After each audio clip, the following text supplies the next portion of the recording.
There are careers that end. And there are careers that disappear. One night, the room was full. The laughter was loud. The future felt close enough to touch. Then the phone rang. No farewell tour. No final bow. Just an empty space where a voice was supposed to keep growing. When people talk about the evolution of black comedy, they often point to moments we can see. Television debuts. Breakout films. Iconic specials. But history also has shadows. Stories that stop mid-sentence. Robin Harris lived in that shadow. Not because he failed, but because he arrived early. He represented a kind of comedy that didn't wait for permission. Comedy that came from neighborhood logic. From lived experience. From saying exactly what the room was thinking. Before the room felt safe admitting it. What happens when a culture loses one of its clearest voices before the echo fully forms? And how do you measure the impact of someone whose greatest influence was what came after them? This is not the story of how a career ended. It's the story of what never got the chance to begin. Long before his name meant anything to the industry, it meant something to the room. Not a theater. Not a studio audience.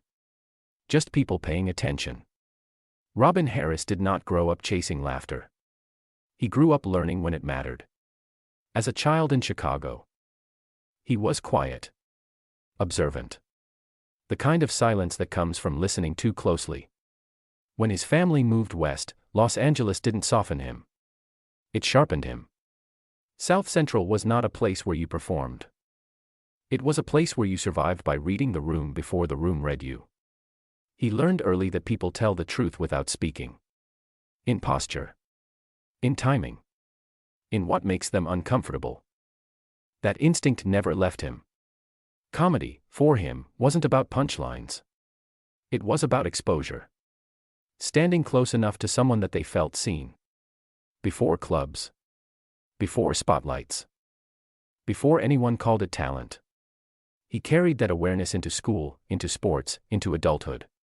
He ran cross-country. Played basketball.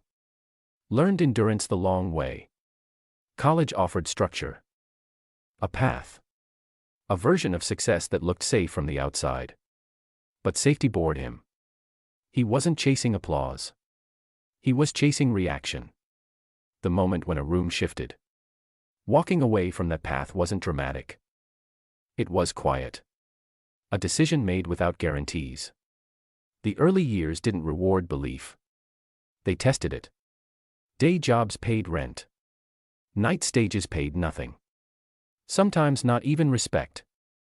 But repetition taught him something important. You don't need permission if the room responds. You don't need approval if the truth lands. He watched audiences more than they watched him. Adjusted. Waited. Then struck. Not loudly. Precisely.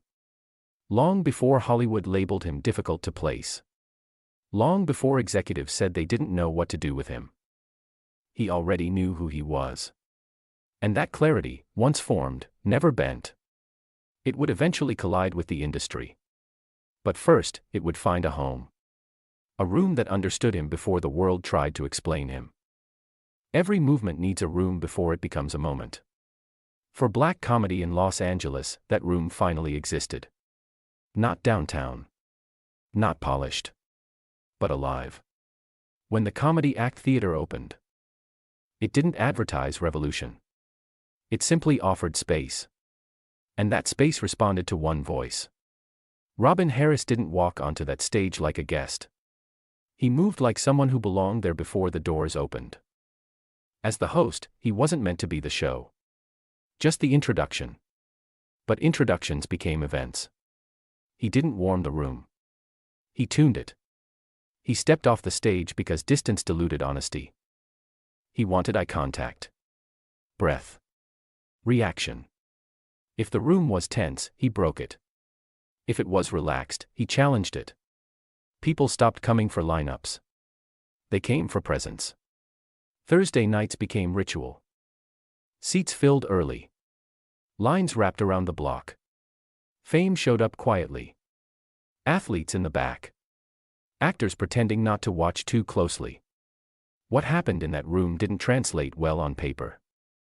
Executives tried to explain it later and failed. Because it wasn't jokes. It was command. Some comics complained he stayed too long. Others learned by watching. Timing. Control. Fearlessness. The baby kid's routine wasn't just funny. It was recognizable. Every parent saw themselves. Every child felt exposed. Laughter came hard and fast. But underneath it was something else. Relief. Relief that someone was saying it out loud. Without cleaning it up. Without explaining it away. Careers were born in that room. Some people stepped on stage unknown and left with names. Others didn't realize until years later who had taught them how to hold a crowd. Not with aggression. With certainty. That room didn't make him famous. It made him undeniable. And once something becomes undeniable, the outside world eventually comes knocking. But rooms like that never last forever. They exist just long enough to change the direction of history. Momentum doesn't always announce itself. Sometimes it just starts showing up. People began sitting differently in the room. Listening longer. Laughing harder. Industry names appeared quietly. No introductions. No promises. Most didn't know how to frame him. They said they liked what they saw. They just didn't know where it fit. That uncertainty followed him for years. Then one night, the reaction said everything words couldn't. Spike Lee didn't analyze the performance. He lost himself in it. Laughed until control disappeared. That kind of reaction doesn't come from novelty. It comes from recognition. Suddenly, doors that had stayed closed cracked open. Small roles. Big impact. On screen, he wasn't performing comedy. He was existing inside it. In Do the Right Thing. His presence felt lived in. In Harlem Nights, he stood next to legends without shrinking. And when House Party arrived, something shifted. The film didn't revolve around him. But the room did. He wasn't chasing scenes. Scenes chased him. Behind the camera, people noticed something rare. He never repeated himself. Every take came with a new angle. A new truth. Opportunities stacked faster than anyone expected. An HBO special. A comedy album. Television conversations that felt real for the first time. For once, timing and talent aligned. On a cold night in Chicago, he stepped back onto familiar ground. A hometown crowd. Tickets gone in minutes. He stayed on stage longer than planned. Not because he needed to. Because the room wasn't ready to let him go. Later, exhaustion caught up quietly. No drama. No warning. By morning, the momentum stopped. Doctors would later explain the cause. Sleep apnea. Heart disease. A body that had been running hard for too long. He was 36. The door had finally opened. And the voice meant to walk through it was gone. What remained was not scandal or speculation. It was shock. And a question no one knew how to answer. What happens to a movement when the person shaping it disappears mid-sentence? Grief didn't arrive all at once. It spread slowly.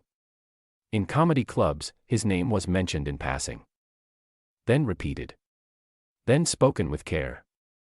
People didn't ask what he would have become. They asked who would have dared to sound like him next. At the memorial, when Stevie Wonder sang, there was no performance left in the room. Only recognition.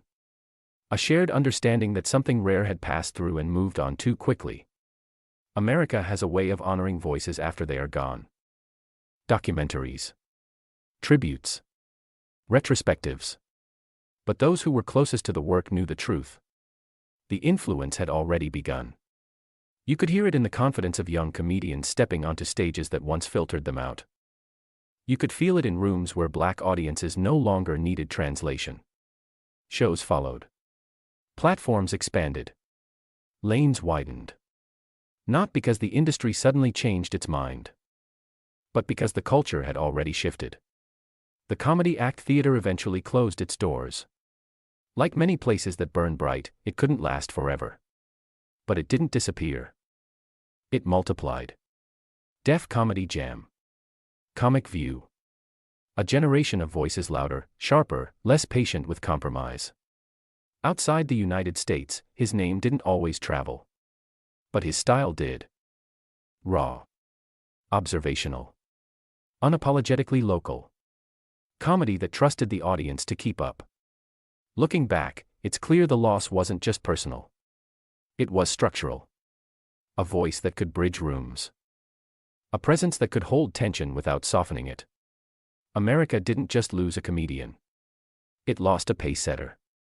Someone who moved the conversation forward without waiting for permission. And the space he left behind didn't stay empty. But it was never filled the same way again. Some legacies arrive fully formed. Others unfold without their author. Robin Harris left behind the second kind. There is no single special that defines him. No long-running series to point to. No moment where the story neatly closes. Instead, there are echoes. You hear them when comedians refuse to clean up their language just to be accepted. You see them when performers trust their own rhythm instead of borrowing one. You feel them in rooms where honesty matters more than polish. He showed that comedy could come from lived experience without asking to be softened. That you didn't need to explain your culture to invite people in. You just needed to be real enough for the truth to land. His career didn't end with a statement. It ended with momentum. Projects continued without him. Ideas moved forward. Others stepped into the space he helped carve out. But something was missing. Not the style. The source. Because there is a difference between influence and origin. And origins are never replaced. Only remembered. Today, his name still surfaces in conversations that matter. Usually spoken quietly. With respect. Not as a warning. But as a reminder. A reminder that sometimes the most important voices arrive before the system is ready to amplify them. And when that happens, the culture carries the responsibility forward. If this story made you think of someone who spoke honestly even when it cost them opportunity. Someone whose impact was felt more after they were gone than while they were here. Share their name in the comments. These stories survive because people remember them. And if you want to continue exploring the voices that shaped culture without waiting for permission, consider subscribing. Not for headlines. Not for hype. But for history that almost slipped through the cracks.